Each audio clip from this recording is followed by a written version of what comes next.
Bueno, pues yo voy a hablar de la psicomotricidad en el desarrollo infantil y cómo esta puede ir más allá del movimiento, lo veremos a lo largo de las diferentes diapositivas.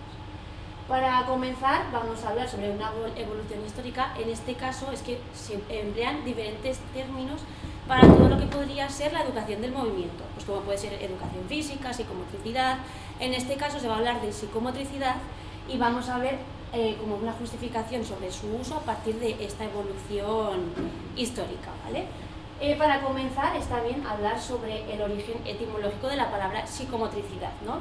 Que contiene el prefijo psico, derivado del griego, que significa alma o actividad mental, y luego el sustantivo motricidad, que habla sobre lo que es motor, que produce y tiene movimiento.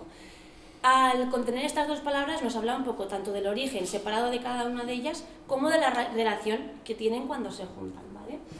Entonces, la evolución del concepto del cuerpo ha ido avanzando según las diferentes civilizaciones históricas, ¿vale?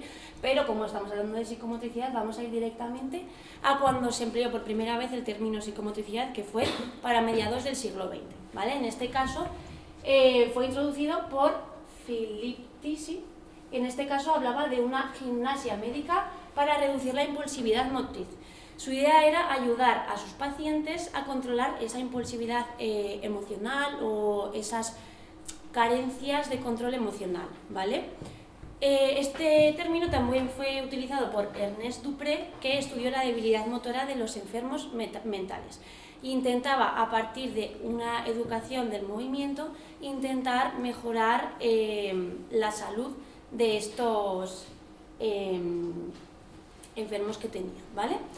Las ideas de Dupré también las desarrolló Wallon, ¿vale? En este caso, este autor se centró en la intervención humana, en el desarrollo y en el crecimiento infantil, ya mostrando una versión un poco más psicopedagógica, psicológica, ¿vale? Y a su vez, las ideas de Wallon también llamaron la atención de Julia Guerra. En este caso, este autor se dedicó a realizar estudios sobre el tono y el psiquismo, desarrollando diferentes métodos de relajación. Las ideas tanto de Dupré, Wallon y Julia Guerra llamaron la atención desde el otro ámbito. En este caso estábamos solamente hablando del ámbito sanitario, pero ya empezó a llamar la atención en el ámbito educativo, ¿vale? En este encontramos tres corrientes diferentes. La primera podría ser la de Lebuch, que habla de una vertiente educativa pero con utilidad rehabilitadora. Empieza a mostrar una importancia de la educación del cuerpo completo para el desarrollo de la personalidad, ¿vale? Entonces abandona un poco ese enfoque ese enfoque biológico de la educación física para avanzar un poco a un desarrollo un poco más psicológico, psicopedagógico, ¿vale? Continuando con Pick y Bayer, estos dos autores tendían a la reeducación de los trastornos motores, también desde un ámbito un poco más sanitario, pero sus ideas se fueron desarrollando en los primeros cursos del sistema educativo, ¿vale? Y aquí es donde realmente se empieza a hablar de una psicomotricidad educativa con estos dos autores. Sin embargo, como ambos tienden a una vertiente más reeducativa, tanto Lebuch como Pick y Bayer podríamos hablar de una psicomotricidad funcional, ¿vale? Porque va encaminada a ayudar en esa reeducación de los trastornos, ¿vale? Continuando con Lapierre y Couturier, aparecen ya un poco más los aspectos afectivo-relacionales que quedaban más olvidados en etapas anteriores, ¿vale? En este caso, estos autores se centran en las ideas de Piaget para avanzar de lo concreto a lo abstracto, ¿vale? A partir de la creatividad, relacionando ya un poco más con las relaciones, tanto con los objetos como las personas, ¿vale? Entonces, con estos autores se habla ya más de una psicomotricidad afectivo-relacional, ¿sí? Pero ¿cómo estos autores nos han llevado a lo que conocemos hoy en España como psicomotricidad? Pues encontramos tres etapas diferentes. La primera de ellas, está un poco cortado, no me pasa nada, es desde que aparece la psicomotricidad como verdadero tema educativo con Pick y Bayer hasta 1980, ¿vale? Al principio de esta etapa, en la educación había como mucha más importancia enfocada a lo intelectual y el cuerpo se quedaba, o lo motor, un poco más olvidado.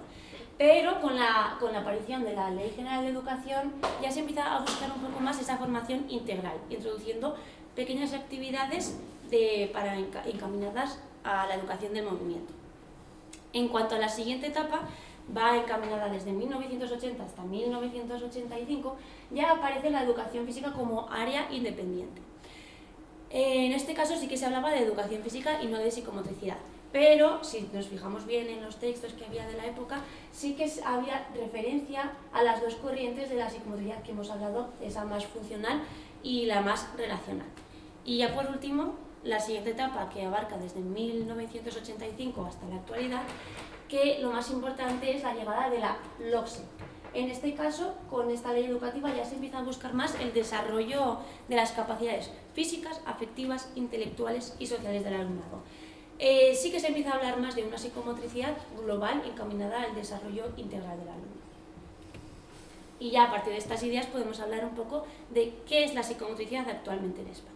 En este caso, la Federación de Psicomotricistas del Estado Español habla de que la psicomotricidad integra las interacciones cognitivas, emocionales, simbólicas y sensoriomotrices en la capacidad de ser y de expresarse en un contexto psicosocial. A partir de esta definición, Lázaro habla de tres certezas, ¿vale? Tres aspectos que nos pueden ayudar a entender para qué sirve la psicomotricidad o a qué va encaminada y también un poco en su estudio, ¿vale? En este caso, la primera de ellas es el paralelismo que existe entre el desarrollo del niño en los aspectos motores y psíquicos. En este caso, por lo menos hasta los 11-12 años, que es cuando se produce el desarrollo del esquema corporal, ¿vale? La segunda certeza sería que el abordaje psicomotor se dirige a la personalidad global del ser humano. Ya hemos hablado de lo cognitivo, emocional, simbólico y motriz, ¿vale? Y por último, la importancia del aspecto relacional en la construcción del edificio del pensamiento, porque al final somos seres sociales que nos relacionamos y para ello necesitamos la construcción de nuestro propio pensamiento y de lo simbólico. Lo cual también nos lleva a hablar del contenido de la psicomotricidad y en este caso el mismo autor, Lázaro, establece tres finalidades. La primera de ellas, que es contribuir al nacimiento y crecimiento de la capacidad simbólica. Ya hemos dicho que es importante para las relaciones con el resto de nuestros compañeros, somos seres sociales, ¿no? A continuación se habla de desarrollar la capacidad de inhibición motriz. Y la inhibición motriz, hablando así aspectos rápidos para que se entienda, es la capacidad de control de mi cuerpo, de ahora mismo yo no me puedo mover, ahora mismo tengo que estar centrado en otras cosas, ¿vale?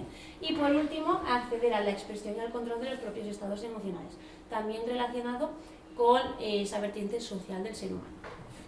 Pero si hablamos de los contenidos de la psicomotricidad, también hay que hablar de la globalidad de la persona. En este caso, Mendiara y Gil hablan de que para poder favorecer el desarrollo integral del alumnado tenemos que atender a tres factores de manera equilibrada e integral, que en este caso son los factores afectivo-relacionales, los factores físico-motores y los factores perceptivo-motores, que ahora vamos a hablar un poco más de ellos. Comenzando con los factores perceptivo-motrices, en este caso la percepción, hablamos de cómo nuestro cuerpo es capaz de integrar información tanto del interior del cuerpo como exterior, a través de los sentidos, ¿vale? Al principio las sensaciones nos ayudan en el desarrollo del niño pequeño, ¿no? Pero conforme vas avanzando, los aspectos perceptivos empiezan ya a ser un proceso más cognoscitivo. En este caso, por eso, requiere el cuerpo consciente porque está vinculado a una motricidad voluntaria, es decir, es el propio cuerpo el que quiere hacer algo de una manera consciente y voluntaria. Se relaciona con el enfoque funcional que hemos dicho de Debussy, Pick y Bayer, pero en este caso el autor de referencia español es Lázaro, ¿vale? Y se trabajarían aspectos como los ajustes, en este caso el ajuste espontáneo global y el ajuste con representación mental. El ajuste espontáneo global iría encaminado al ajuste de todo nuestro cuerpo en general y el ajuste con representación mental sería cómo nuestra mente tiene que tener una visión de lo que nuestro cuerpo quiere hacer posteriormente, ¿vale? Siguiendo de las percepciones que son exteriores del espacio y del tiempo, además de las relativas al propio cuerpo, ¿no? Continuando con la respiración, que iría muy encaminado a los estados emocionales, control de estos, y el control del tono de la relajación, que también se consigue un poco a través de la respiración, ¿vale? Siguiendo con los factores físico-motrices, estos lo que solicitan son el cuerpo instrumental, vinculado al saber hacer, ¿vale? Y aquí encontraríamos un poco más los contenidos típicos de la educación física. Entonces, el trabajo del que se habla son de las conductas motrices de base, que encontramos la coordinación visomotriz, la equilibración general y la coordinación dinámica general de nuestro cuerpo en acciones globales, ¿vale? Estas conductas también se podrían englobar a partir de los dominios de acción motriz, que es como se trabaja la educación física en la primaria.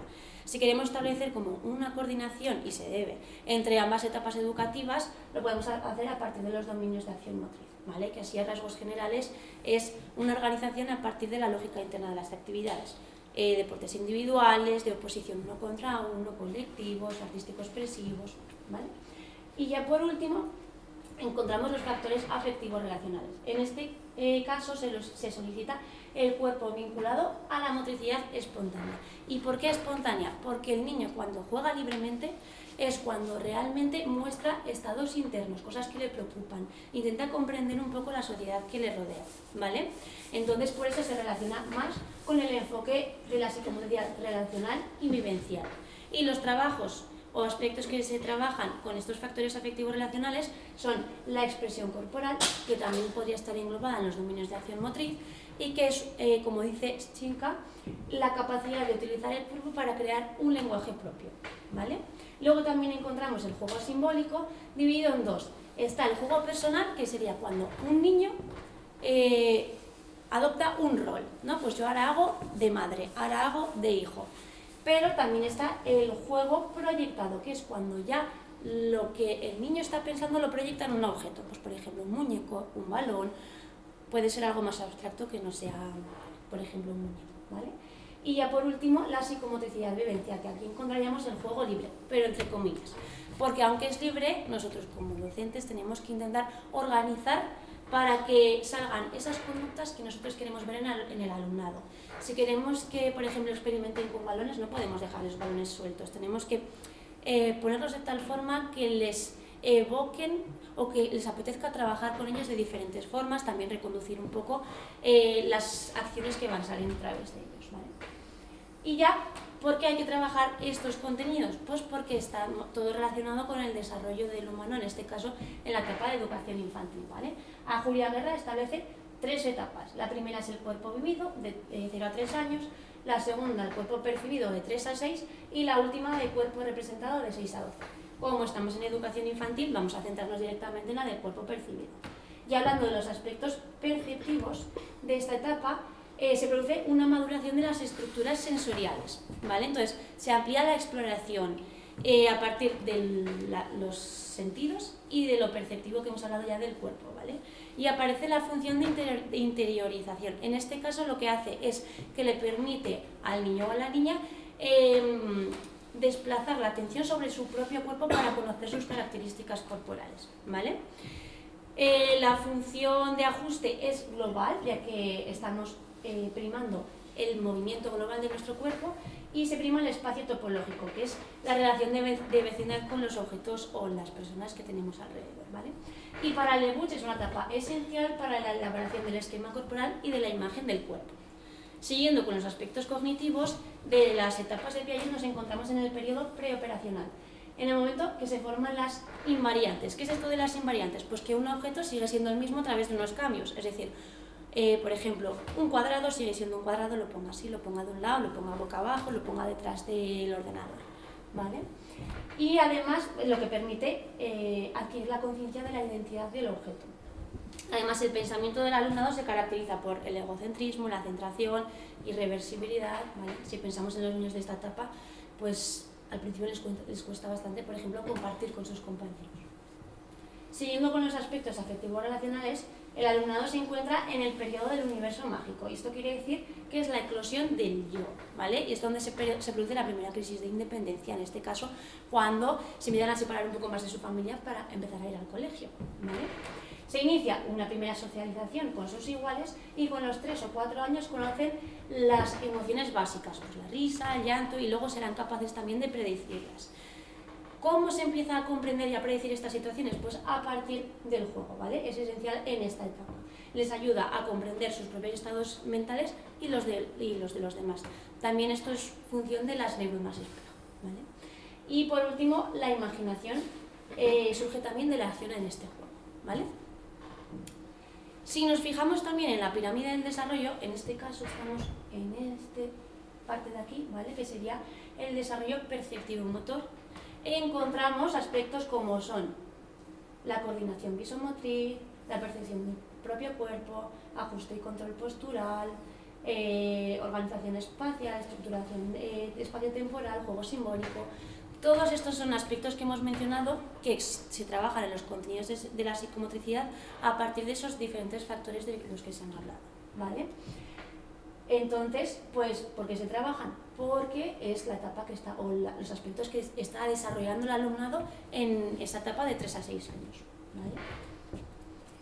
Es muy importante, aunque nos encontremos en esta parte de la pirámide, trabajar todo lo que nos encontramos hacia debajo, especialmente si se detectan dificultades o carencias, porque esta es la base.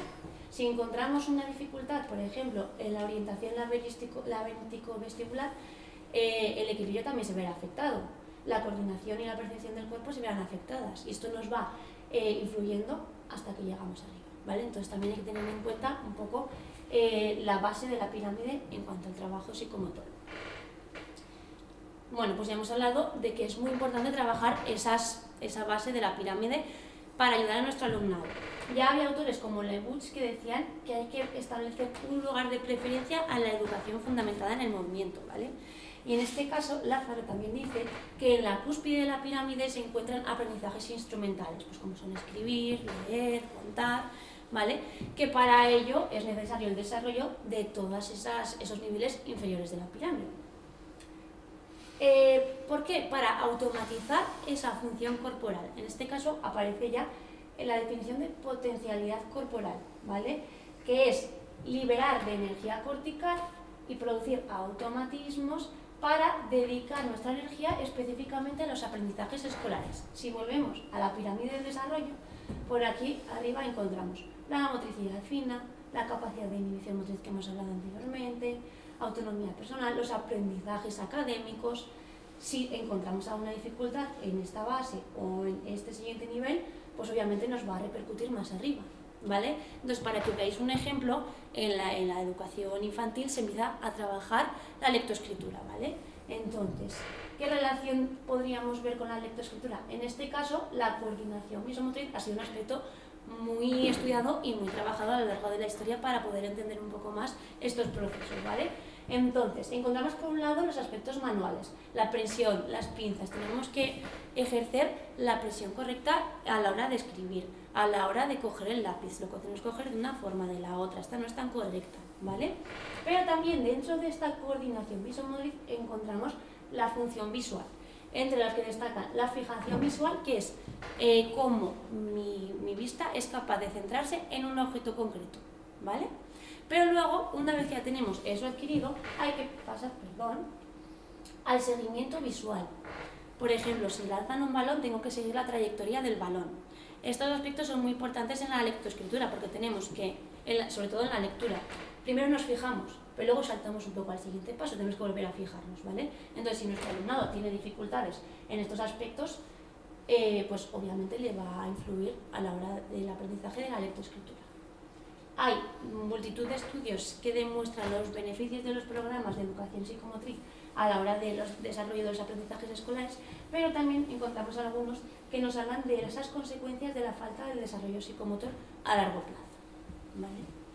Y ya como conclusión, pues que la psicomotricidad es un medio para trabajar el desarrollo integral del alumnado y que es muy importante automatizar la motricidad para poder acceder a esos procesos superiores, a esos niveles superiores de la pirámide del desarrollo con los aprendizajes escolares. Esta cita de Pellicer en su libro Neuroeducación Física me parece muy interesante porque habla de que es la necesidad de movimiento la que hace que exista el cerebro. Si no nos moviéramos, pues probablemente el cerebro o no estaría desarrollado o no a los niveles que está actualmente, ¿vale? Y aquí os dejo un poco la bibliografía más importante para el desarrollo de esta presentación Y muchas gracias por vuestra atención, gracias al Ayuntamiento de Sabiñánigo, a la UNED y a Jorge por la organización de este evento y reunirnos hoy todos aquí.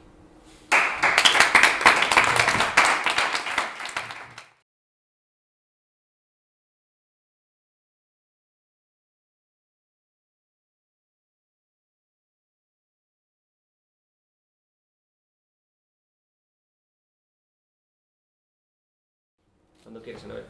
Bueno, buenos días a todos y a todas. Antes de nada, pues gracias por venir a vernos. Yo soy profesora de educación musical, actualmente interina, en el Colegio de Biescas. Y bueno, mi objetivo un poco con esta presentación es hablar un poco de lo que es la educación musical, que es una asignatura un poco desconocida, y cuáles son los beneficios, por qué es una asignatura importante en la escuela y qué hacemos diariamente pues, en esta clase. Voy a empezar hablando un poco de los orígenes de la educación musical en la escuela, ¿vale? Cómo fue esa idea de por qué vamos a introducir una asignatura en el colegio que se llame educación musical.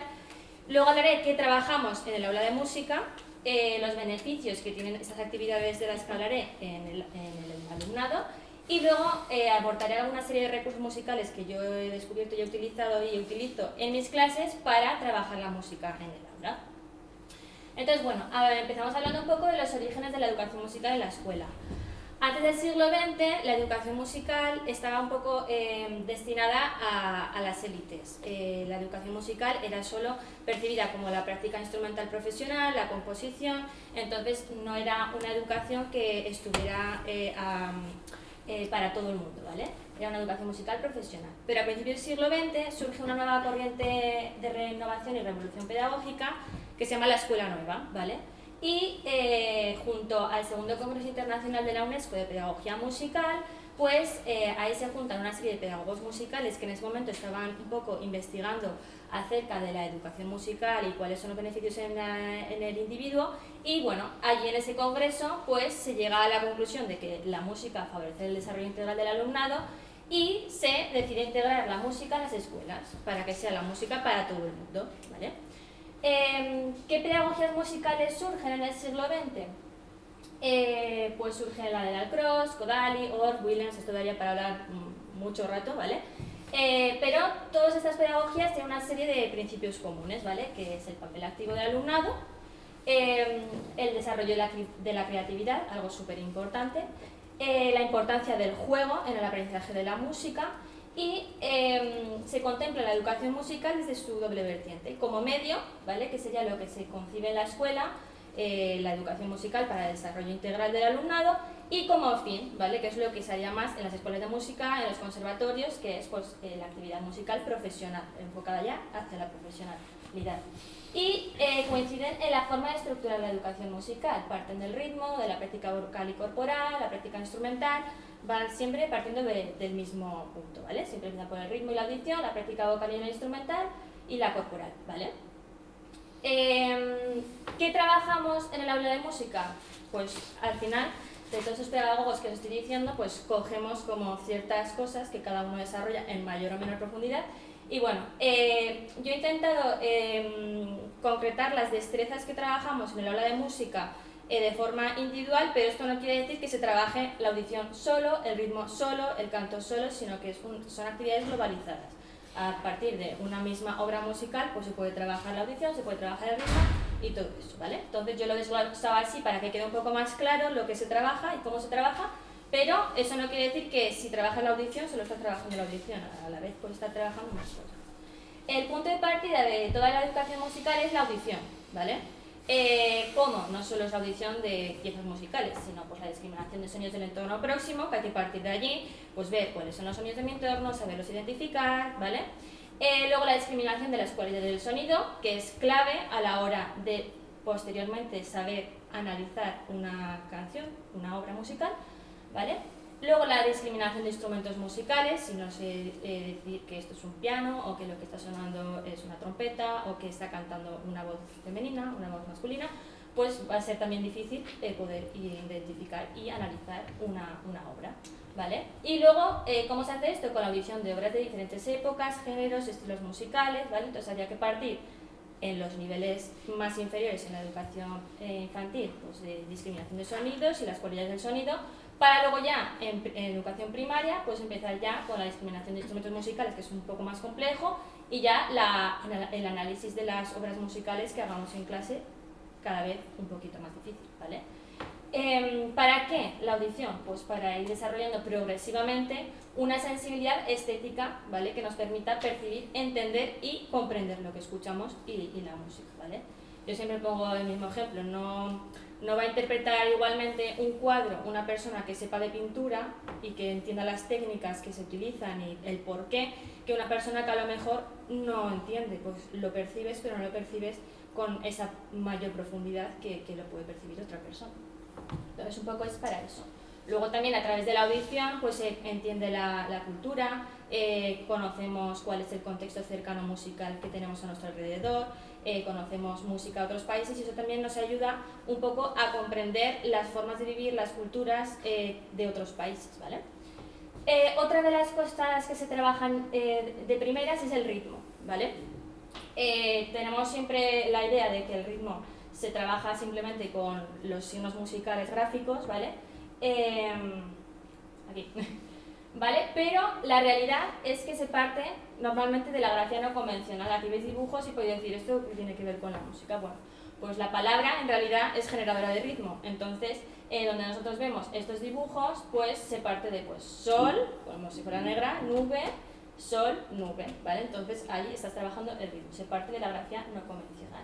Luego pasamos a lo que se llama prosodia rítmica, ¿vale? Que consiste en asignarle a cada signo musical, ¿vale? A cada símbolo, pues una palabra, ¿vale? Que es lo que cotidianamente hacemos para leer un ritmo en clase, pues decimos ta, ti, ti, ta, ti, ti, ¿vale? Y luego, una vez que hemos comprendido desde la grafía no convencional el ritmo, se pasa ya a la grafía convencional, que es la que utilizamos en música normalmente, ¿vale? ¿Qué más trabajamos? La voz, ¿vale? La voz siempre lo asignamos al canto, pues canciones, ¿vale? Muy bien.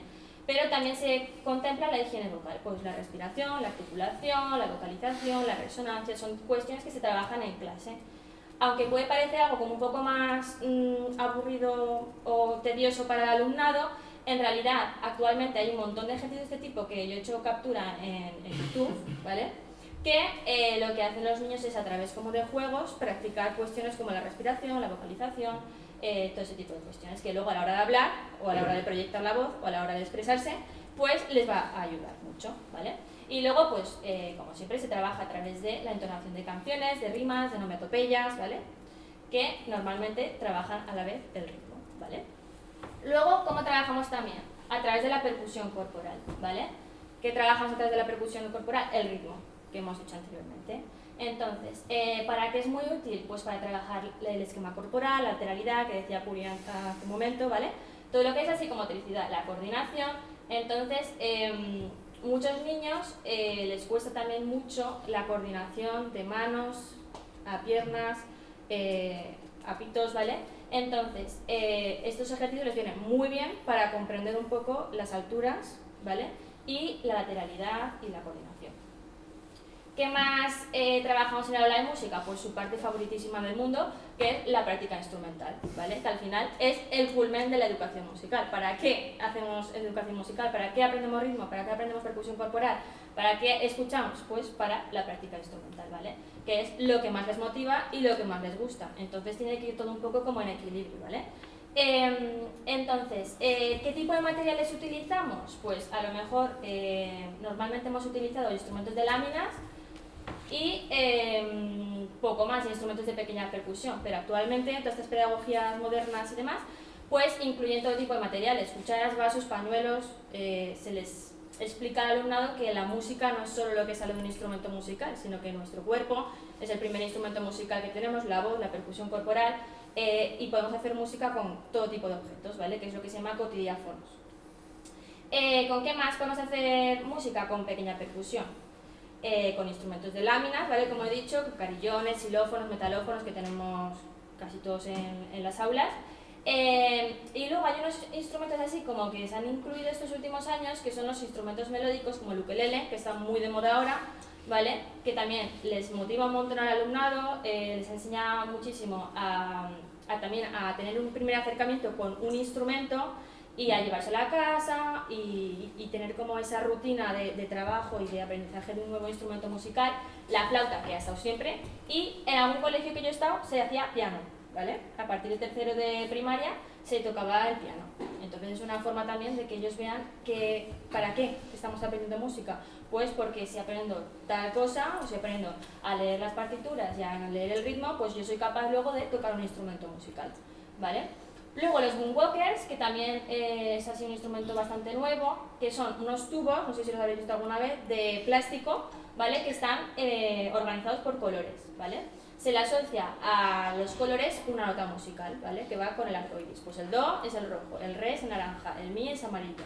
¿Qué pasa? Que esto sirve, pues sobre todo para los primeros cursos, que son muy pequeños aún, que no saben leer notas musicales y demás, a tocar canciones sin saber leer música, ¿vale? Entonces, pues luego os enseñaré los recursos, pero hay, por ejemplo, muchas páginas web ahora que te ponen la partitura, pero en vez de ponértela de esta forma, lo ponen con círculos de colores, ¿vale? Entonces, cualquier persona puede tocar una canción sabiendo que pues, el do es rojo, el re es naranja y complementa un poco esa enseñanza de la lectoescritura musical.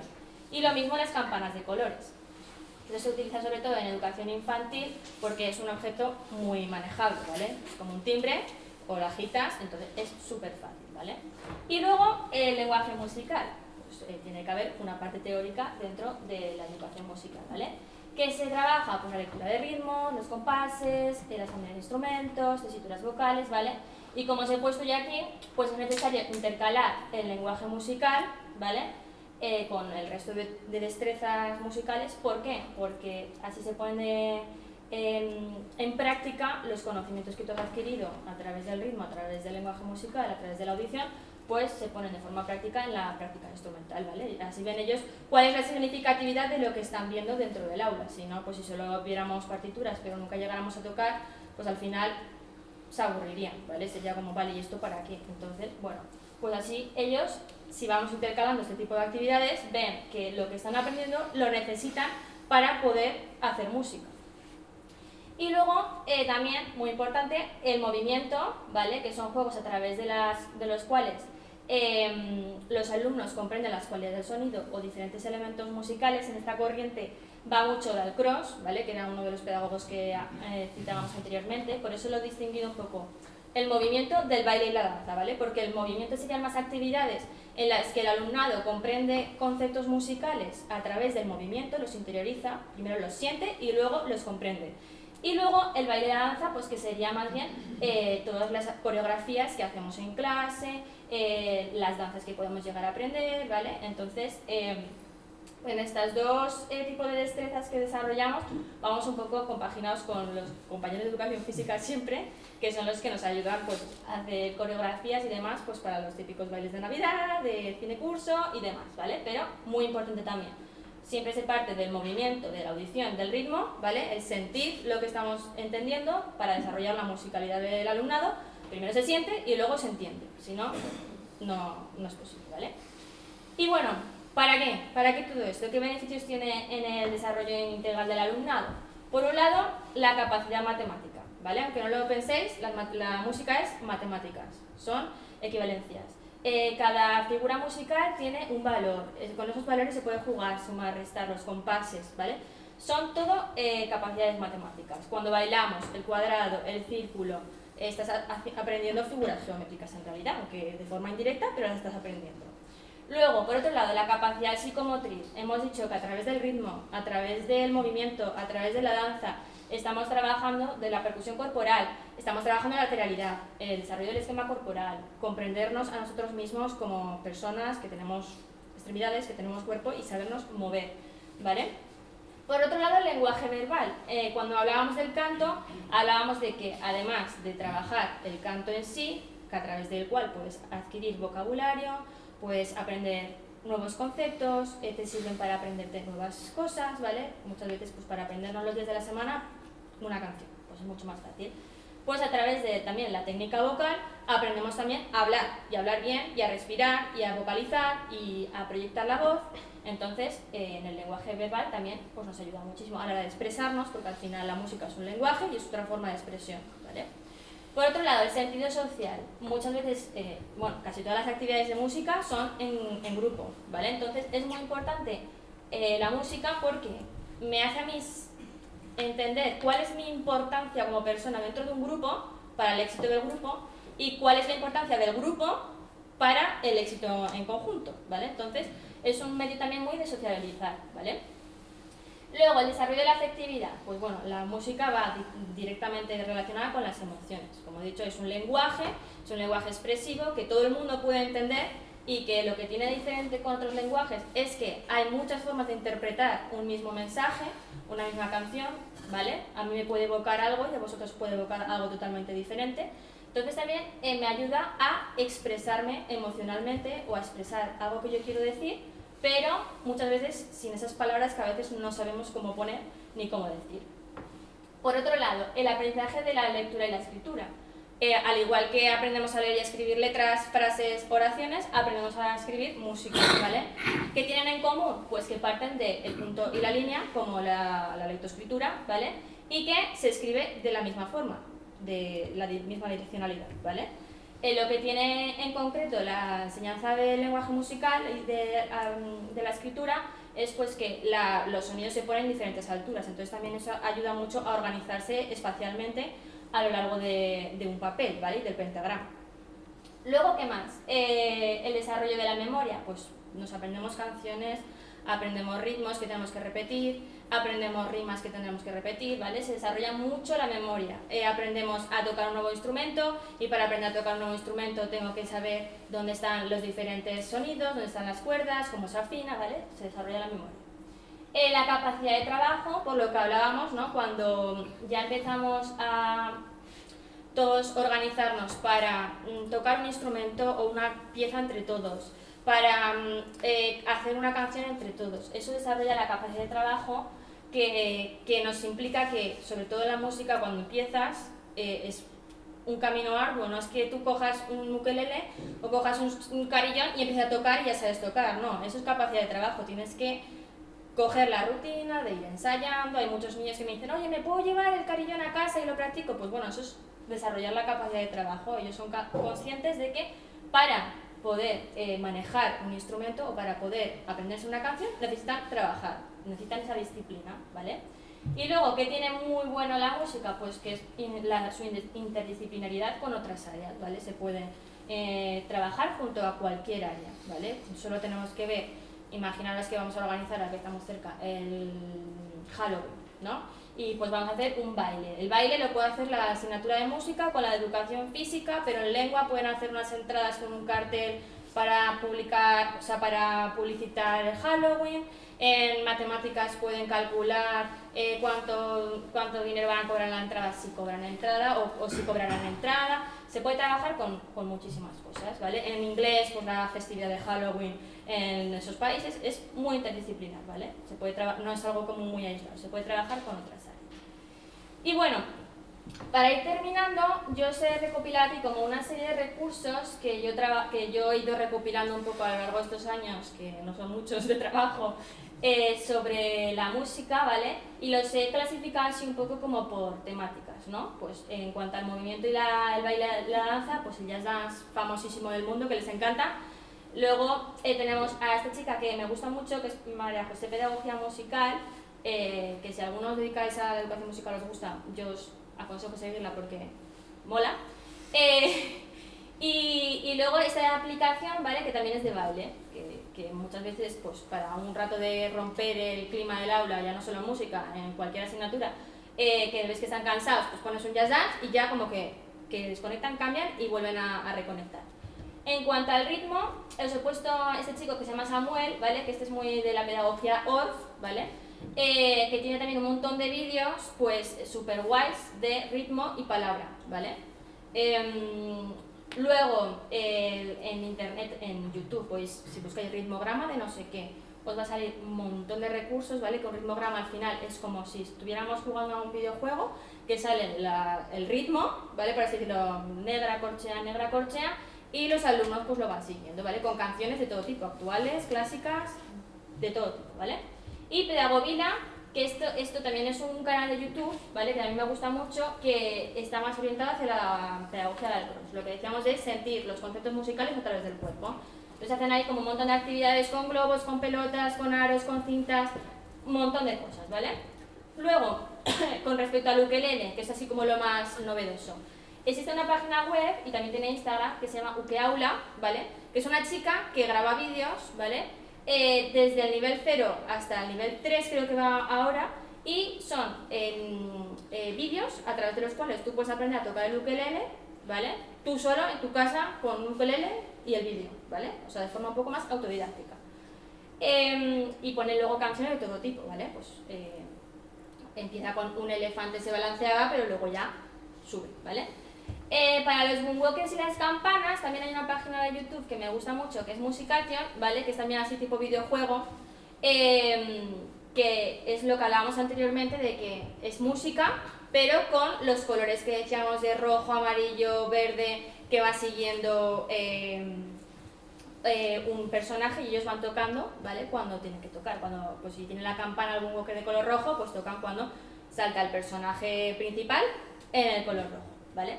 Y luego, en cuanto a voz-canto, pues a ver, tenemos las canciones de toda la vida, y luego lo que os he dicho, que juegos de calentamiento vocal hay muchísimos en YouTube, ¿vale? Y en cuanto a instrumentaciones, pues María Jesús Camino es una persona que tiene instrumentaciones de todo tipo, tiene la instrumentación, más bien para cursos superiores, tercer ciclo instituto, ¿vale? Y tiene no solo la del pentagrama, sino también la base musical, ¿vale? Entonces ya simplemente te metes en su página, buscas la canción que tú quieres, que tiene un mogollón, y luego la puedes imprimir, la puedes descargar la pista de audio, entonces ya luego simplemente tienes que poner la pista de audio y practicar. Y luego encontré otro día, que eso también es mucho para secundaria, recursos para profes de música, que aquí también hay, y me gustó mucho porque hay canciones muy actuales, que parece como que si siempre trabajamos música clásica, les cuesta más engancharse. Pues bueno, en esta página hay un montón de instrumentaciones de música actual, ¿vale? Sencillas, que pueden tocar también en clase. Y bueno, y luego ya para terminar, como páginas así de Instagram que a mí me han servido porque es un mundo que no está como muy amplificado de la educación musical, mucha información. A mí me ha costado muchos años encontrar cosas que me puedan servir a mí para coger ideas y aprender. Entonces, bueno, Música con Tania es una chica también que me gusta mucho. Esta sobre todo se centra en hacer juegos de mesa, ¿vale? Manipulativos para comprender los elementos del lenguaje musical. Está muy guay. Luego Batucado, que tiene como su propia metodología, pero también sube un montón de vídeos con propuestas musicales, a María José que os he dicho antes, y luego Música Encriptada, que también va un poco más hacia secundaria, que es un chico que se dedica a hacer un poco escape rooms y cosas así para la enseñanza de la educación musical, y a mí personalmente me gusta mucho. Entonces, bueno, ahí dejo propuestas, si alguno queréis saber alguna más, luego lo hablamos. Y hasta aquí mi presentación, espero que os haya parecido interesante, os haya gustado, os haya servido un poco pues, para saber un poco más qué hacemos en la asignatura de música en los colegios. Esto solo un poco, se podría hablar mucho. Me quedo con la frase de que sin música la vida sería un error, ahí solo hay que verlo, que siempre recurrimos a ella para todo. Y bueno, dar las gracias al Ayuntamiento de Sabiñánigo, a la UNED, a Jorge por organizar este encuentro. Y nada, que cualquier cosa que duda o lo que sea, pues que estoy a vuestra disposición.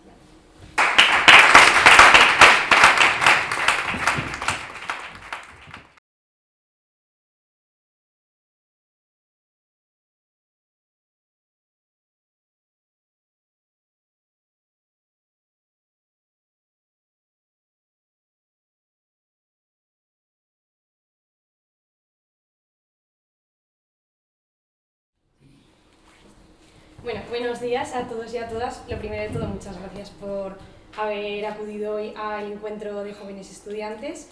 Y bueno, yo vengo hoy a hablar de un campo que para mí es apasionante, pero que es todavía muy desconocido, y que es la logopedia.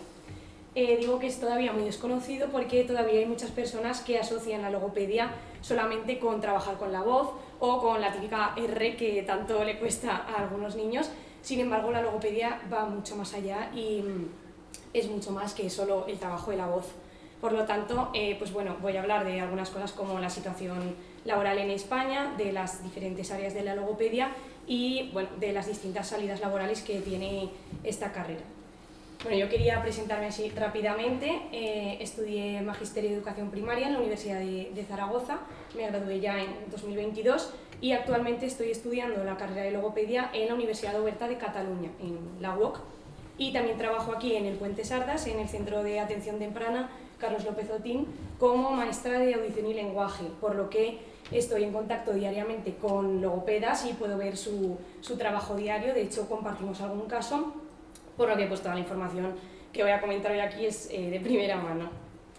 Bueno, como comentaba antes, es habitual pensar que el logopeda solo trabaja estos problemas de dicción, de la R, o solo trabaja con la voz y que solo está enfocado a los niños. Sin embargo, el logopeda pues, es mucho más que todo esto. Concretamente es un profesional sanitario, o sea, la logopedia es una rama de la ciencia y se engloba dentro de las disciplinas sanitarias y sociosanitarias. Esto no quiere decir que el logopeda sea un médico, pero sí que sirve de apoyo para muchos problemas que puedan tener un origen médico. Por lo tanto, el logopeda es el profesional sanitario que se encarga de la prevención, detección, evaluación, diagnóstico y tratamiento de patologías y de trastornos relacionados con todos estos aspectos que ahora voy a ir explicando poco a poco. Voy a ir dando distintos ejemplos de patologías y de trastornos para que podáis comprender cómo la función del logopeda varía en función de las necesidades de cada persona y cómo realmente la logopedia va mucho más allá. Una de las áreas principales en las que trabaja el logopeda es la comunicación. Aquí he puesto pues, bueno, el trastorno del espectro autista, el TEA, que es un trastorno que afortunadamente a día de hoy se diagnostica de manera mucho más temprana que hace unos años y bueno, esto se ve a que se conoce mucho más y es un trastorno que es muy amplio, la sintomatología es muy amplia. En función de la gravedad del trastorno hay niños que ni siquiera llegan a desarrollar lenguaje. Y también he incluido aquí el trastorno específico del lenguaje, el TEL, que es algo que vemos muy frecuentemente, pero que sin embargo es súper desconocido, mucho más que el autismo. Bueno, el TEL básicamente es un trastorno que hace que el desarrollo del lenguaje del niño sea mucho más lento en relación al resto de niños de su edad cronológica. Un niño con TEL pues, puede tener desde un lenguaje que sea totalmente incoherente, inconexo, desorganizado, palabras que sean incomprensibles a nivel articulatorio, también puede tener afectada la comprensión, es muy amplio. Entonces, en estos casos, pues la función del lenguaje está dañada de forma permanente, por lo que pues, es no imposible, pero es muy difícil recuperarla al 100%, por lo que el logopeda en estos casos centra la terapia en desarrollar nuevos métodos de comunicación. En el lenguaje oral, aquí he incluido la afasia, hay muchísimas más cosas, pero bueno, son ejemplos para que os hagáis una idea. He incluido la afasia. La afasia se produce en casos en los que la persona pues, ha tenido, por ejemplo, un accidente de tráfico y hay un golpe en la cabeza, o un ictus, y afecta a un grupo de neuronas que se encargan del lenguaje. La afasia también es muy amplia, puede haber lo mismo. Una persona con afasia puede cambiar una palabra por otra, puede escribir frases sin sentido, decir palabras sin sentido, es muy amplio también. La apraxia es la incapacidad de ejecutar movimientos a propósito, es decir, la persona sabe lo que quiere decir, pero no es capaz de, a nivel motor, de hacer los movimientos que tiene que hacer para hablar. En estos casos, para los pacientes es muy frustrante porque en ambos casos saben lo que quieren decir, pero no logran hacerlo de manera que sea eficaz. Esto lo que puede provocar, por ejemplo, es que haya aislamiento social, porque no pueden comunicarse y se sienten muy frustrados. Entonces, el logopeda en estos casos se centra mucho en desarrollar habilidades comunicativas, también habilidades sociales o estrategias para que se pueda comunicar de manera eficaz con las personas de su entorno. El lenguaje escrito, aquí he incluido pues, la dislexia, que todo el mundo sabe lo que es la dislexia, y también he incluido la discalculia, que es así dicho a grandes rasgos una dislexia para los números. En estos casos pues, los dos son trastornos, es decir, que acompañan a la persona a lo largo de toda su vida, es algo que no desaparece, pero sí que se puede trabajar. El logopeda en estos casos desarrolla estrategias compensatorias, ya sea en lectura, ya sea en escritura, estrategias para que la persona se sienta más segura cuando lea, cuando escriba. Luego, el habla, aquí sí que sí o sí tenía que incluir la dislalia. La dislalia es estas dificultades a la hora de pronunciar determinados fonemas. Es cierto que el más frecuente en español es la R, porque realmente es un fonema que es muy complicado, requiere determinadas condiciones a nivel muscular que realmente son complicadas, pero la dislalia se puede dar en cualquier otro fonema, no tiene que ser únicamente en la R. También he incluido la disglosia, que sería estas dificultades a nivel de pronunciación, pero porque hay alguna malformación en los órganos del habla. Por ejemplo, un niño que nace con una fisura palatina, o que nace con un labio leporino, con el labio partido por la mitad, un frenillo que es demasiado corto y que hace que la lengua no se pueda mover con normalidad, pues produce todas estas dificultades a nivel de articulación. En estos casos, ¿qué se hace? Se trabaja en terapia mucho lo que es la musculatura de los labios, de la lengua, del paladar, para, bueno, pues si la lengua está demasiado rígida, perder un poquito esa tensión. Si al revés, si falta tono muscular, si falta musculatura, pues vamos a trabajar que la lengua se coloque de manera con un poco más de fuerza, que vibre con un poco más de fuerza, dependiendo de cada fonema. En la voz he incluido la disfonía, lo típico que, bueno, hemos salido de fiesta o hemos gritado mucho y nos notamos que la voz no suena como suena normalmente. ¿Esto por qué se produce? Se produce porque las cuerdas vocales se inflaman y no cierran como deberían. Entonces ahí está pasando aire entre las cuerdas vocales que hace que la voz suene diferente.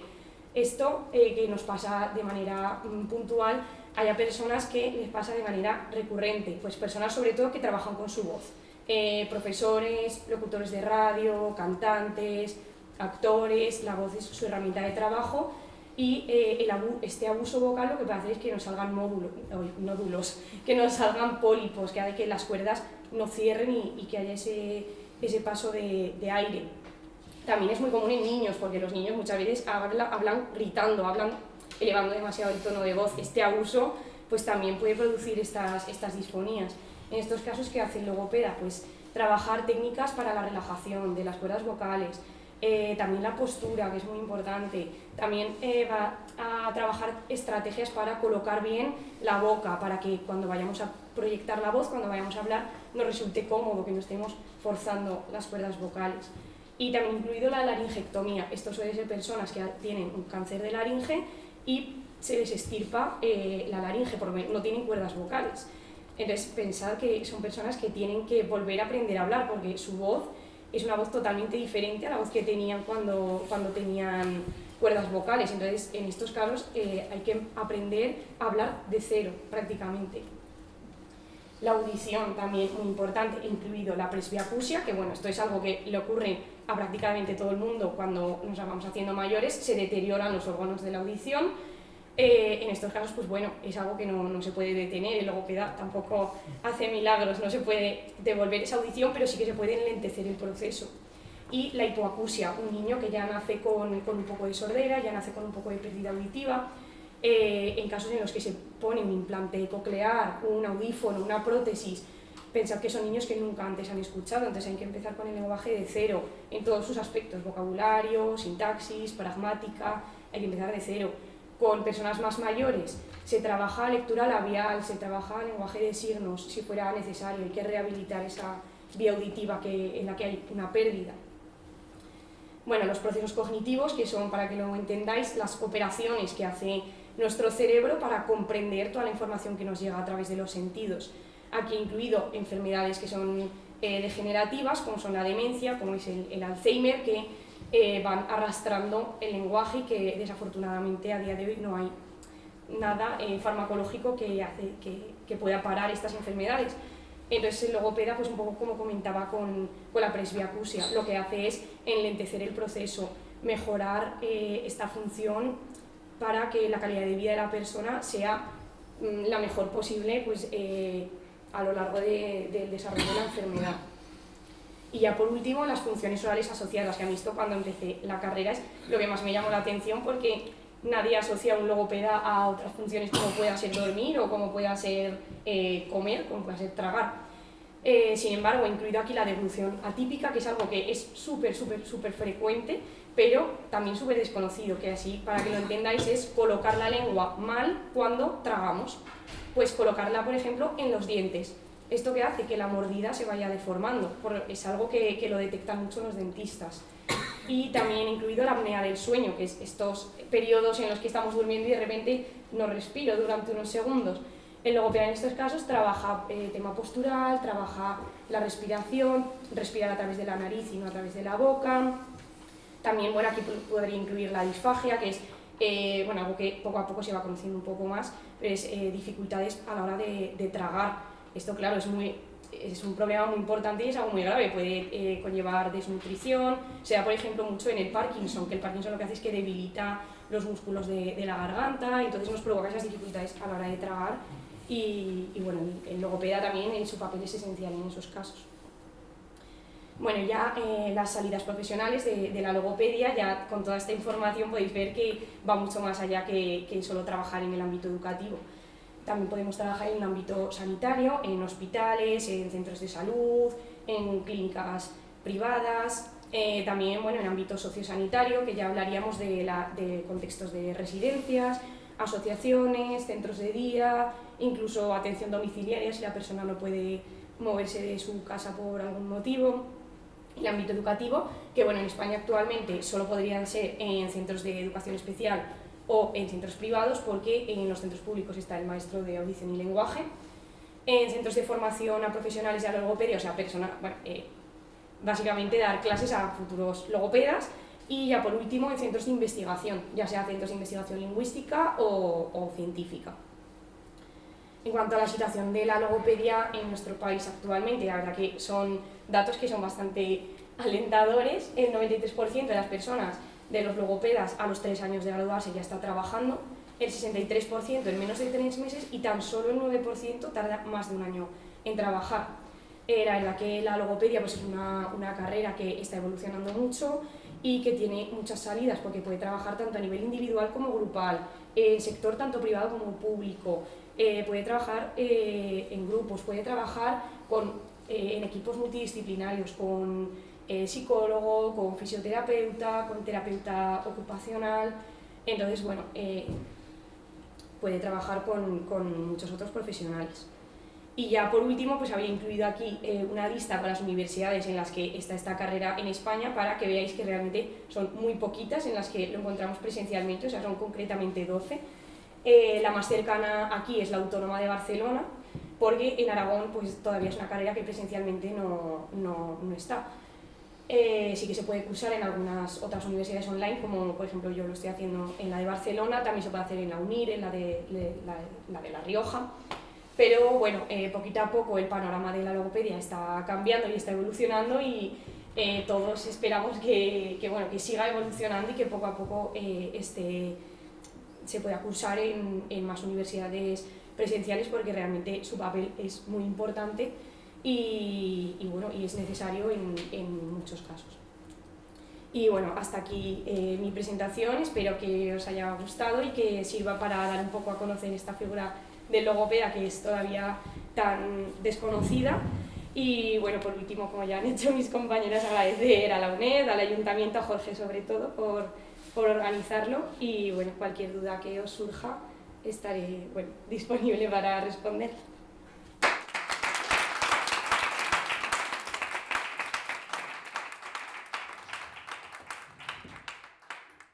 Muy bien, Elena, muchas gracias. Con el permiso de Miguel, tengo que decir que yo creo que cada año las presentaciones son mejores en EGES. De verdad, enhorabuena. Muchas gracias por vuestras presentaciones y enhorabuena por vuestro trabajo, porque yo creo que el nivel parece que va subiendo cada año. Miguel estuvo muy bien, pero cada año parece que es incluso mejor. Muchas gracias. Vale, entonces vamos a abrir un turno de preguntas ahora. Yo tengo bastantes aquí apuntadas, pero quizás alguien quiera hacer alguna pregunta, también entre vosotras, si tenéis alguna duda, algún comentario. Bueno, yo tengo dos preguntas para ti. La primera, la presbiacusia. Has dicho que existen, no sé la palabra, pero bueno, metodologías o herramientas para ralentizar su aparición. ¿Cuáles exactamente, si puedes? A ver, la presbiacusia, una vez que ya surge, pues es difícil evitarla, por decirlo así. Sobre todo lo que vamos a intentar es darle a la persona estrategias, más que para que no ocurra, pues para que la persona se sienta cómoda, pues también a los familiares, pues por ejemplo vamos a colocarnos a la altura de la persona cuando hablamos con ella, vamos a mirarle a los ojos, vamos a hablar lento, vocalizando,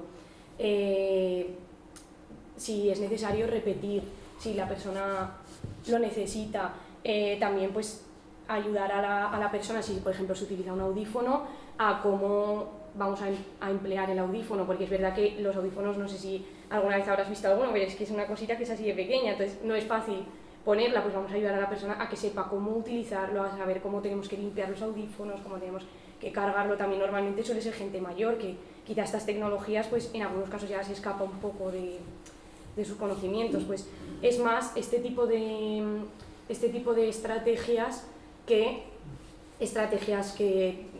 ya enfocadas al lenguaje, porque es algo que la presbiacusia pues avanza y no podemos evitar.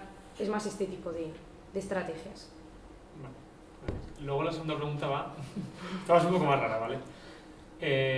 ¿Realmente el trastorno es el específico del trastorno específico del lenguaje? Digo, lo estoy haciendo bien. Imagino que tiene que ver imagino, que tú sabrás más de esto, por el hecho de que realmente el lenguaje se ha adquirido a nivel humano más tardíamente, bueno, antropológicamente sabes cómo ha sido la evolución humana y el desarrollo de las 3 capas cerebrales, bueno, en fin. ¿Tiene que ver ese desarrollo más tardío del lenguaje en el humano con que haya este tipo de sintomatologías tan amplias en el trastorno? A ver, es que el TEL realmente es algo súper desconocido, entonces ni siquiera se saben las causas reales de por qué. Sí que se observa, pues, si se hace no radiografía, pero pruebas neurológicas, sí se observa como que esa área del lenguaje no está totalmente desarrollada, pero realmente no se sabe la causa. No se observan tampoco factores genéticos en muchos casos, como sí que se observa, por ejemplo, la dislexia. Entonces no se sabe realmente las causas todavía de este trastorno. De hecho, es que hay mucha controversia entre los distintos autores como para definir el TEL, hay muchos términos para definirlos, es todavía muy desconocido. Entonces, no se sabe de momento a qué puede deberse este trastorno. Yo espero que la investigación todo avanza, entonces poco a poco se irá conociendo un poco más, pero hasta el momento no sé, las causas aparentes pues todavía no las sabemos. Gracias. Bueno, pues yo tengo una pregunta también para ir rompiendo el hielo, si alguien más quiere participar. Elena nos ha presentado un poco el estado de la logopedia, ¿no? En España un poco, pues reivindicando el papel de las logopedas y el papel dentro de los ámbitos sociosanitarios, educativos, etc. Y me gustaría preguntarle tanto a Puri como a Anabel cómo ven un poco pues, su campo particular, ¿no? Tanto la educación física como la educación musical, desde un punto de vista pues, curricular, en primer lugar. Yo estudié filosofía, que suele ser un poco, pues siempre está ahí, siempre están peleando por más horas de filosofía, pero siempre la filosofía pues es un poco la asignatura María, le decíamos de críos, ¿no? Un poco pues filosofía, bueno, se sacará. Entonces quería preguntaros cómo veis, primero desde el punto de vista curricular, vuestros campos, y luego también un poco desde el punto de vista quizás, no sé si simbólico, pero un poco la idea que dentro de la profesión se tiene, tanto de la educación física, conocida en mi época como gimnasia, que es algo que ofende mucho hoy en día, ¿verdad? A las maestras y a las profesoras de educación física, y a la educación musical o música, no sé muy bien cómo llamarlo. A ver qué me podéis contar un poco, que ahora es vuestra visión del estado actual de vuestros campos. Sí, mismo. Bueno, a ver. En cuanto a la educación musical, la realidad actual es que es una asignatura muy poco valorada. Normalmente se concibe con que la educación musical es el rato en el que los niños pues lo van a pasar bien y no van a hacer nada. Esa es la conclusión a la que la gente que no sabe pues llega, y es muy poco valorada, la verdad. Hemos visto que tiene un montón de beneficios, se podría indagar mucho más en cuáles son los beneficios a nivel neurológico, que tienen muchísimos, pero es una asignatura muy poco valorada. Sí que es verdad que es gracioso porque es una de las asignaturas que más les gustan a los niños, pero es una de las asignaturas de las que menos horas tienen, porque cada vez tenemos menos horas, cada vez tenemos menos tiempo. Sí, una hora que te la suelen quitar y te dejan 50 minutos, pero bueno. Entonces, pues no es una asignatura muy valorada. A nivel curricular sí que está contemplada, y la ley sí que habla sobre la importancia de la educación musical a la hora del desarrollo integral del niño, pero así en panorama actual pues no. Y luego también dependerá pues de cada persona, y que habrá personas que sí que valoren mucho la educación musical, otras no, o lo que sea. Sí que es verdad que en las escuelas lo que suele pasar es que esas personas como que están más interesadas en la educación musical son las que luego suelen ir al conservatorio, a escuelas de música o a clases particulares después para indagar más en la música, porque muchas veces se les queda corto a los niños. Dicen, es que solo hay una hora a la semana. Digo, pues discutir con quien tengáis que discutir, pero es lo que hay. Ya me gustaría a mí tener más horas de música.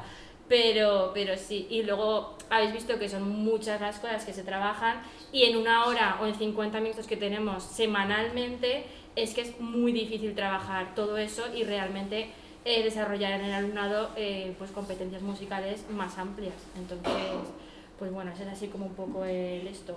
Luego a nivel de profesional con los compañeros pues también suele pasar un poco lo mismo, que la de música, ya está, es la de los festivales, la que organiza las cosas y ya está, pero luego tampoco se valora mucho más. Cuando hay que organizar algo en el que los niños tienen que hacer un baile, una actuación, teatro, cantar, allí sí estamos, pero luego yo creo que no se le da la importancia que se le tenía que dar. Y luego depende mucho también del colegio en el que estás, los compañeros que tienes y todos. Hay centros de todo tipo. Pero bueno, ese es un poco ahí como la situación de la educación musical. Solo me toca a mí. Yo voy a hablar por un lado de la educación física en primaria y por otro de la psicomotricidad en infantil, ¿vale? Yo ahora mismo estoy de maestra de educación física en primaria, entonces lo que yo noto es que se valora más, o se tiende a valorar más que anteriormente. De primero a cuarto de primaria hay 3 horas de educación física semanales, y en quinto y en sexto 2 horas y cuarto, si no recuerdo mal, ¿vale? Se empieza a valorar más, los niños obviamente vienen encantados, ellos te dicen que querrían todos los días educación física, que como hemos visto no les vendría a muchos nada mal para intentar favorecer ese desarrollo motriz, para intentar liberar de energía al cerebro y poder centrarse en los aprendizajes escolares, pero tenemos 3 horas, ya son muchas más que el música. Te quejes. No me quejo. ¿Y habías dicho también a nivel curricular? ¿O no? Sí, un poco... Pues a nivel curricular la verdad es que tenemos, ahora con la nueva ley, 5 competencias específicas. La primera son los dominios de acción motriz, que lo he mencionado anteriormente, que es cómo se organizan las actividades en educación física, ¿vale? Entonces eso sí que es lo propiamente motriz, pero luego ya los 4 restantes nos empiezan a meter otras cosas. Tenemos el conocimiento cultural, no me sale la palabra, cultura y... ¿qué? No estoy hablando, es que no me sale la palabra. Bueno, sigo cultura y también aspectos relativos a conocimiento de diferentes ligas, por ejemplo ahora el Mundial de Fútbol Femenino, ¿vale? Un poco que quitar esos estereotipos de género de determinados deportes. Luego, por un lado, tenemos también el control emocional o la regulación emocional ante diferentes actividades, diferentes conflictos que se pueden dar en las clases. También el cuidado del medio en el que estamos. En este caso, si nos vamos al medio natural, pues un poco ese respeto, no tirar basura, intentar recoger lo que tenemos, respetar el material que estamos empleando. Y la última competencia específica habla ya más previamente de la gestión de la actividad física para tener una vida saludable durante mucho tiempo, ¿vale? Eso a nivel curricular de primaria. Pero en infantil no hay un área como tal de educación física o de psicomotricidad. Está un poco englobada en las 3 áreas que hay en infantil, ¿vale? Entonces tienes que ir buscando un poco de aquí, un poco de allá. Ves que aparece, ves que es importante, pero no aparecen todos estos contenidos de los que hemos hablado. Tienes que ir buscando un poco e intentar sacarte un poco las castañas de fuego, ¿vale? En infantil cambia la cosa, porque puede ser que a nosotros como especialistas de educación física, a mí me ha pasado, te toque dar psicomotricidad, lo cual está muy bien porque pues tienes un poco más de dominio del tema, sabes determinados aspectos que igual, por ejemplo, las tutoras de infantil no saben y ellas lo manifiestan. Pues que me toca dar psicomotricidad y no tengo ni idea de qué hacer. ¿Qué pasa? Que ponen 1 hora semanal y se dedican a hacer juego libre. Pero no juego libre de este que hemos hablado un poco encaminado a lo que queremos conseguir. No, juego libre del todo. Entonces, si queremos trabajar todo lo que se ha mencionado, hace falta una estructuración, hace falta una temporalización de los contenidos. Y con 1 hora semanal, como le pasa a Anabel con música, pues no es suficiente. Hay en otros centros en los que, por suerte, se dan cuenta de estas necesidades, de la importancia y establecen 2 horas semanales impartidas por especialistas de educación física. Entonces, pues depende un poco del centro, de las características, del profesorado, de las necesidades. Y eso, espero haber respondido a tu pregunta, porque creo que me he enrollado. No, muy bien, gracias. Y aún voy a seguir un poco más. Vale. Yo sé que tú eres de primaria, pero yo he oído que en secundaria se están dando problemas, que a mí me sorprendió mucho, pero que los profesores de educación física lo mencionan, que yo creo que tiene hasta algún tipo de nombre de fobia, que es no de fobia, sino filia de adicción a los gimnasios. Me imagino que en primaria eso no creo que pase. No pasa. No pasa. Pero en secundaria, al parecer, está siendo un problema. O sea, un problema serio. No sé, Fernando, si a lo mejor a vosotros pasará. Y yo me quedé alucinado. Digo, pero... Y seriamente, o sea, decía, es un problema que hay que trabajar en tutorías porque son adictos. O sea, pasan horas y horas y horas. Un montón de lesiones muy visibles en muy pocos meses. Por sobreesfuerzo Sí, en... porque no hay seguimiento, porque no son ejercicios adecuados. Ahí también entraría un poco, porque creo recordar que el currículum de la educación física en primaria y en secundaria tiene la misma estructura. Entonces, esa última competencia específica que trata la gestión, trata la actividad física saludable, pues sería una buena forma de intentar hacer proyectos interdisciplinares, proyectos significativos para el alumnado para que comprenda un poco cómo puede trabajar, si le gusta ir al gimnasio. No es malo en el gimnasio, pero en qué medida. Mostrar ejemplos, mostrar igual alguna progresión. Claro, yo en secundaria no he dado, pero puedes hablar de entrenamiento, los periodos del entrenamiento, las fases de carga, cómo es su desarrollo de las capacidades físicas. Obviamente, pues, por ejemplo, en la fuerza no es muy recomendable que adolescentes trabajen con mucho peso, porque entonces se produce una atrofia muscular que también impide el desarrollo del hueso, etcétera. ¿Vale? Entonces, pues igual desde esa competencia específica 5 de educación física se pueden intentar trabajar unos proyectos encaminados a que el alumnado vea un poco cómo es la manera correcta de trabajar en el gimnasio, si es lo que nos gusta. Al final buscamos vida activa saludable durante mucho tiempo. Sí, que entienda que no levantar hierro, ¿no? Pues tiene por qué ser saludable. Gracias. Sí. Ahí entrando un poco, o sea, yo como profesional de la actividad física, como CAP, sí que creo que entramos en el mismo problema de que al final no se puede transmitir esa información si tienes X horas, si tienes encima la limitación de que tienes que dar esto y esto, cuando... En secundaria son menos horas, ¿2 puede ser? ¿Cómo? ¿Cuántas horas son de educación física? Bueno, es que ya no estoy trabajando en educación, pero yo creo que son menos que en primaria. Que yo en la propia carrera y lo que he dado, o sea, hay muchísimo contenido que me he quedado sin voz de perro y se supone que estoy especializándome en eso y va a tener que yo perder tiempo informarme de manera continua y que lo que hay que intentar es transmitir a los alumnos, o sea, que el gimnasio es bueno si se hace bien, o sea, que es como todo, es al final el uso, el enfoque. Yo es que a nivel personal también pienso que este problema que está habiendo con la obsesión por los gimnasios va también un poco enfocada por la obsesión también de las redes sociales, sí, de la imagen corporal, de estar bien, de, ¿sabes? De esa obsesión de verse bien a uno mismo, de ser el mejor, tener el mejor cuerpo, estar musculado, como esos estereotipos también como que nos lanza un poco las redes sociales y la sociedad, ¿no? Que muchas veces están fuera de lo que es real, ¿no? Y lo que es natural y lo que es normal. Y eso también hace como un poco esa obsesión, ¿no? Por ir al gimnasio, por verme bien, por forzarme, por querer hacerlo todo ahora y ya, y de hoy para mañana tener el mejor cuerpo del mundo.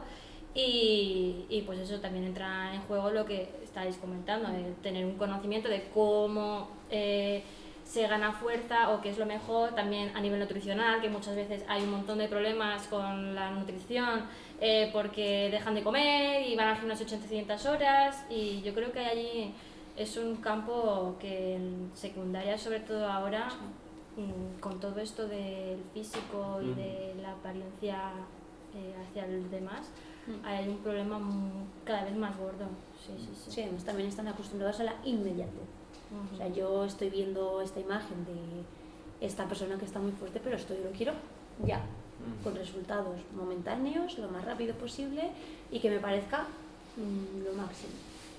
Entonces, pues también hay que trabajar de manera interdisciplinar con otras áreas dentro del ámbito educativo, pero también fuera. Pues podemos trabajar con psicólogos, con orientadores, con especialistas del ámbito del deporte, que obviamente también está dentro del ámbito educativo porque son las mismas personas, pero igual que nos puedan mostrar ejemplos de cómo trabajar en un gimnasio. Eso es lo que puedo decirte ahora, así a bote pronto. ¿Alguna cuestión más? Miguel, Yo lánzate, te veo... Yo es que tengo una reflexión por el hecho de decir, caray, la educación física y la música, en tu caso, son como las áreas más denostadas, más... Pero realmente lo estaba pensando durante la charla de Nabel, que digo, caray, si es que lo que decías tú, el juego rítmico, la danza y demás, es que es base para luego la lectoescritura. Sí, Lo pensaba, por ejemplo, el juego de las el típico juego de las palmas, que nos parece a todos una cosa muy chorrada, por así decirlo. Realmente eso es lo que te permite luego el adquirir la conciencia proprioceptiva de este es mi brazo derecho, este es mi brazo izquierdo, la diferencia de este brazo es esta, la diferencia de este brazo es la otra. Y luego te permite con este soy más la alto, lectoescritura. con este no. Esto es lo que luego te permite la lectoescritura. Que realmente la lengua, las matemáticas y la filosofía son necesarias y son áreas que realmente luego a futuro tienen ya no utilidad, sino que te proporcionan esa base de pensamiento o de curiosidad para plantearte bien las cosas, en el caso de la filosofía. Pero realmente muchas cosas de estas, si no fuera por ese trabajo de música y de educación física, que no lo podemos, no es medible, no es cuantificable, no estaría eso ahí. La lengua de las matemáticas es muy fácil cuantificarlas. Pues antes escribía una línea y mal, ahora escribo una hoja entera y escribo, vamos, súper bien. Claro, eso es cuantificable. Educación física y música, eso es más difícil de observar un progreso. Tú como docente no sabes, pues Sí. observas el progreso claramente porque quiero decir, también te dedicas a eso. Pero claro, esa base como tal está ahí y tiene, más allá del propio contenido de educación física y de música, es que tienes ese desarrollo íntegro que comentabais las dos, que es lo que permite luego el desarrollo de la escritura, el conteo, la lectura, etc. Simplemente, pues eso. Que gracias por poner en valor la música, porque es verdad que tiene ese contenido que muchas veces denostamos y que más allá de la propia música, que tiene una utilidad fuera de sí misma, que eso también yo creo que hay que ponerlo en valor. Luego es que es como, a mí me hace mucha gracia a veces pensarlo, porque dices, bueno, las personas normalmente, bueno, pues vamos a trabajar, pero cuando nos queremos relajar, nuestro tiempo de ocio en realidad es la música, escuchar música, tocar un instrumento, irme a una agrupación y a una banda, hacer deporte, ir a correr, irme al gimnasio, apuntarme a hacer pintura, apuntarme a clases de baile. Eso es lo que nosotros hacemos por placer, por así decirlo, pero luego realmente tampoco se valora mucho. Entonces es como eso de todo es muy importante, pero es que en realidad es nuestra forma como de disuadirnos, de desconectar, de un poco como también salud mental, de reconectar con uno mismo, de no sé. Hombre, si pensamos en el confinamiento, todo el mundo se puso a hacer manualidades, a pintar, a cocinar, a tocar instrumentos y a hacer deporte, que A todo el mundo se cantar. lesionó. Total. Entonces, pues momentos en los que no te queda otra cosa, o estás mal, ¿qué haces? Las Marías. Así es. Así es. ¿Alguna cuestión más? Pues yo igual ya para acabar, para Elena, tenía la duda, logopedia entonces es un grado de 4 años. Una carrera universitaria, sí. Desde hace pocos años. Eso te quería preguntar, sí. Pocos años, sí. Y de hecho aún se está luchando mucho porque se confunde mucho, por ejemplo, con másters igual de después pues, de magisterio, que al final está muy relacionado. Pues igual, máster en dificultades del lenguaje. Pero es que con ese máster de un año no puedes dar todo el contenido que das en 4 en una carrera en la que das anatomía, en la que das los órganos del habla, de la audición. Entonces se está luchando todavía mucho para que se reconozca y para que esos másters, por ejemplo, sean un poco más claros, de que no pienses que por hacer este máster ya eres logopeda o ya puedes trabajar todo lo que trabaja un logopeda, porque un maestro trabaja otras cosas. No es el mismo papel el que tiene el maestro que tiene el logopeda. También se está luchando mucho para que el logopeda pueda trabajar en el colegio público. Obviamente el maestro de audición y lenguaje, que es de lo que estoy trabajando yo ahora, les parece que me estoy tirando piedras en mi tejado, ¿no? Pero el maestro de audición y lenguaje trabaja unas cosas, pero es que el logopeda trabaja muchas más otras cosas que también se podrían llevar al aula con los niños que tienen trastornos, pues de todo lo que he comentado antes. Entonces una carrera que está hace poquito tiempo, bueno, pues como carrera de 4 años, y por eso es tan desconocida y por eso todo el mundo piensa que es, pues si le dices la logopeda y el de la R, o incluso a mí alguna vez me han dicho el de los pies, digo, pero ¿cómo que el de los pies? Bueno, sí, es muy desconocida todavía, pero bueno, poquito a poco yo creo que se va conociendo un poco más su papel y su función. Sí, claro, te preguntaba por eso, porque he visto estudiante y digo, yo no sé si es un máster o una mención de magisterio, porque menciones audición y lenguaje se llama. Sí, eso es. Pero es que de hecho la mención son 4 meses. 4 meses y la carrera son 4 años como cualquier otra carrera universitaria. Entonces, pues bueno, tiene poquitos, no sé ahora exactamente cuántos, pero igual como carrera existe hace 20 o 15, 20, bueno, de hecho antes muchas personas que están colegiadas en el colegio de logopedas no habían estudiado logopedia y actualmente pues son logopedas pues porque en su momento estudiaron algo similar y ya a personas a punto de jubilarse no les vas a decir pues ahora estudia una carrera para trabajar lo que estás trabajando, pero bueno, actualmente no te puedes colegiar si no has hecho la carrera previamente. O sea, todavía estamos en ese momento de trance en el que aún hay personas que no han estudiado eso y sin embargo trabajan de logopedas y pues personas que ya sí que lo han estudiado y se les pide ese título universitario. O sea, está aún en ese momento de evolución. Bueno, claramente has demostrado que hay salidas, o sea, de futuro. Sí, muchas y en Aragón más porque no hay logopedas. De hecho, yo no estoy en una plaza de logopeda, pero la chica que había antes que yo era logopeda y venía desde Murcia porque no había persona más cerca que quisiera trabajar aquí como logopeda, porque en Aragón no está esta carrera, entonces no hay logopedas, por lo que cualquier persona que estudie y quiera trabajar en Aragón va a tener trabajo ya, o sea, va a acabar la carrera y va a estar trabajando. Echo de menos aquí a algún estudiante de segundo de bachillerato, que podría estar aquí tomando nota, pero bueno. ¿Algo más? Gaspar, no te quedes con nada dentro, ¿eh? Que te veo... Luego hablamos, si no. No, hombre, si tienes alguna pregunta es el momento.